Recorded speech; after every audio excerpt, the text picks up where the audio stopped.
suite à une précédente vidéo dans laquelle je démontrais que les Vikings étaient plus grands et sûrement plus forts que les autres peuples européens, on m'a posé cette question. Est-ce que cela venait de leur alimentation? Il faut savoir qu'à peu près la taille dépend à 80% de notre patrimoine génétique et donc seulement 20% de notre alimentation et autres facteurs environnementaux. On pourrait donc s'arrêter ici en disant que la taille des Vikings était héréditaire. Seulement, certains éléments nous amènent à reconsidérer la question. On sait comment se nourrissaient les Vikings grâce aux découvertes archéologiques comme cet étron. Non, vous ne rêvez pas, il s'agit bien du plus gros caca du monde que l'on attribue à un Viking du IXe siècle.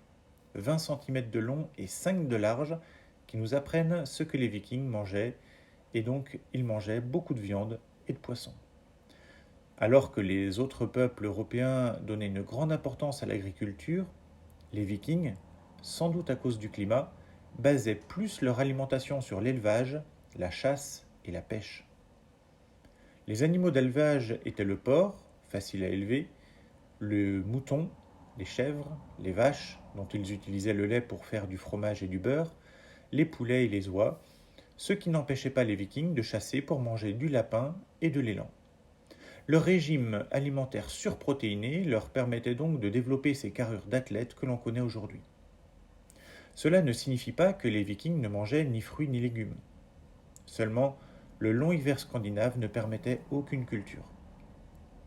Leur technique consistait à tuer les animaux qu'ils allaient manger en hiver au mois de novembre. De cette manière, ils évitaient d'avoir à les nourrir.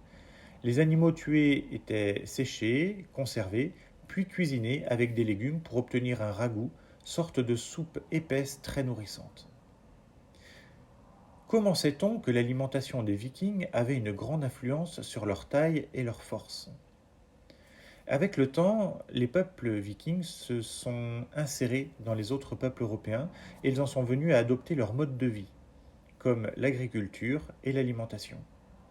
Au XIIIe siècle, leur taille moyenne était tombée à 1,67 m, ce qui signifie une perte de 5 à 9 cm de moyenne par rapport à leur taille des 9e et 10e siècles. Donc, l'alimentation jouait bien un rôle dans leur taille et leur force. Voilà, j'espère que vous avez aimé cette vidéo. Elle permet à mes lecteurs de mieux s'immerger dans mes romans historiques qui se déroulent à l'époque des incursions vikings en France. Si vous êtes curieux, je mets un lien dans la description pour aller les découvrir.